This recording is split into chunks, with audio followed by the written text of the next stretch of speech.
Yet another Nicolas Cage Las Vegas movie, Sympathy for the Devil. My wife, she's about to give birth. Drive. Joel Kinnaman, Rick Flag in the Suicide Squad, and Nicolas Cage, Carjacked. That's rude. You interrupting me. Anything with Nicolas Cage, I'll watch. One of the worst movies I've ever seen in my life. The remake of The Wicker Man. What's wrong, sister? It's just a terrible movie, but when he gets so into himself, like dressed up like in a bear outfit. Open up my eyes! Eyes! Ah! Bees are covered all over him. He's like screaming and yelling. I'm like, dude, this is what the Nicolas Cage is that I love. Nicolas Cage is a Las Vegas, not native, but resident. He's made how many different movies? Moving to, leaving Las Vegas. This is yet another Nicolas Cage Las Vegas movie. This is Sympathy for the Devil. This is a two-hander. This is Joel Kinnaman, who was Rick Flag in the Suicide Squad movies. Going to the hospital, his wife is about to go into labor, and Nicolas Cage carjacks him.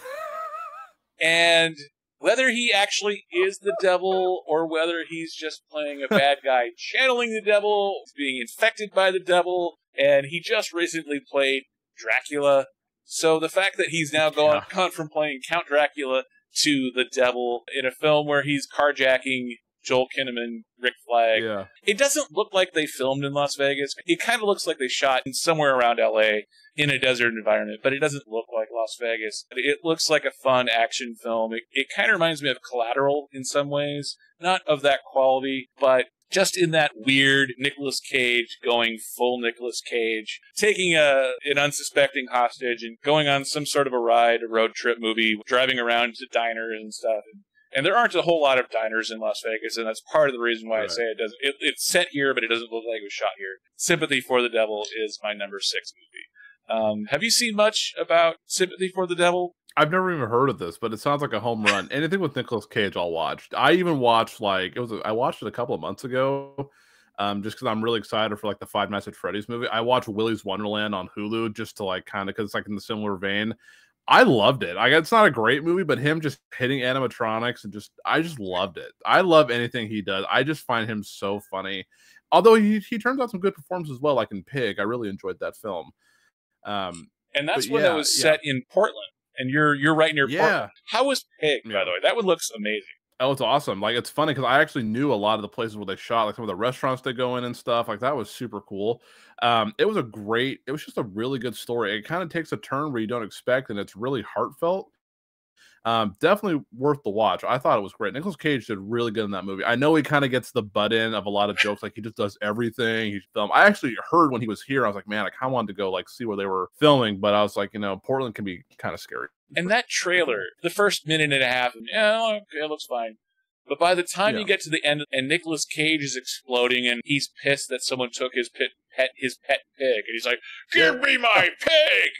It just I was dying laughing, and I ended up rewatching the trailer like 3 times. What is your favorite Nicolas Cage of him going full Nicolas Cage like that? This is one of my favorite guilty pleasure movies. One of the worst movies I've ever seen in my life. It's probably the remake of The Wicker Man. I love that movie. It is so funny. It's just a terrible movie, but when he gets so into himself, like there's a scene where he's like dressed up like in a bear outfit, and like these bees are covered all over him. He's like screaming and yelling. I'm like, dude, this is what the Nicolas Cage is that I love. So The Wicker Man, the 2006 remake, is a guilty pleasure movie. I actually bought that movie because I love it so much. I bought it for like $10. It's great. It's not a good movie, but it's really entertaining. It does kind of bring up the whole idea too of what's the weirdest screenplay that I could come up with that Nicolas Cage would say yes to immediately upon sitting down to watch a movie. That is sort of an interesting thing because you think about all of the weird movies that Nicolas Cage probably only I don't even know if he read half of the screenplays that he's done. Probably not. No. Like half these films that he's in, you're like, it's weird enough that he picks up the phone and goes, "Yes, book me for this movie." I love the thought experiment of what's the weirdest thing that I could write down that Nicolas Cage would say yes to. Yeah, he might do it. So you never know. He might be like, "Yeah, I'll do it. I'm game." That'd be cool. I'd be awesome if you got him in your movie. I would love to sit down and have a conversation with him, like over lunch. I'm like, dude, please tell me everything about the universe. He's just the man, dude. I love him. This is Margot Robbie. I don't know if it's a biopic about a consumer good, but it's about a toy. It's about Barbie. Yeah. So tell me about Margot Robbie in Barbie. Oh, I am so excited for this movie. Just to clarify, again, all these movies on the list I would see, but these top three, it's going to be hard because Oppenheimer comes out on the same day. I want to go opening night for one of these movies, so that's going to be really tough. This movie looks great. There is a concern that I have with it, but I'll kind of mention that near the end of my thoughts. I think Margot Robbie is terrific. Not only is she like just beautiful, she loves like Slipknot and stuff. I've seen interviews talking about heavy metal, which just makes me love her even more.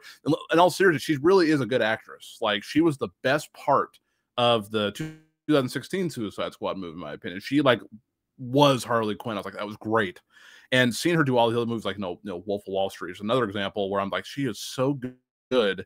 I grew up with two younger sisters. Like, I'm very familiar with Barbie. Yeah, Margot Robbie looks great. Ryan Gosling it was actually what sold me on the movie. I think he looks so funny. Every time they talk in the trailer, he's like, do you want me to come over? Like, well, because we're boyfriend and girlfriend. What are we going to do? And he's like, I'm actually not sure. Like, that part kills me every single time. It looks hilarious. And I forgot the one he played Shang-Chi, the main character. He looks great in it. Simu Liu. He's got some. Yeah, he looks great in that movie. As far as I know in the trailers, we've only seen the Barbie world. I know this movie's supposed to take place like in the real world. Like, I know Will Ferrell's a part of it, and we've seen kind of a little bit of that. So I'm hoping that they can still have that Barbie feel if they are going to go to the real world. Like, I hope it's not like, no, they're only in the Barbie world for like 30 minutes and the rest of the film's going to be like, I'm just like, I kind of like the whole Barbie aesthetic with what they were doing. I hope it just can stay consistent when they do meet up with the Will Ferrell character, or however he's going to be involved. Oscar nominated or winning directors, actors, whatever, and putting them in a summer blockbuster that somehow immediately gives it gravitas and somehow makes it better. Greta Gerwig as director.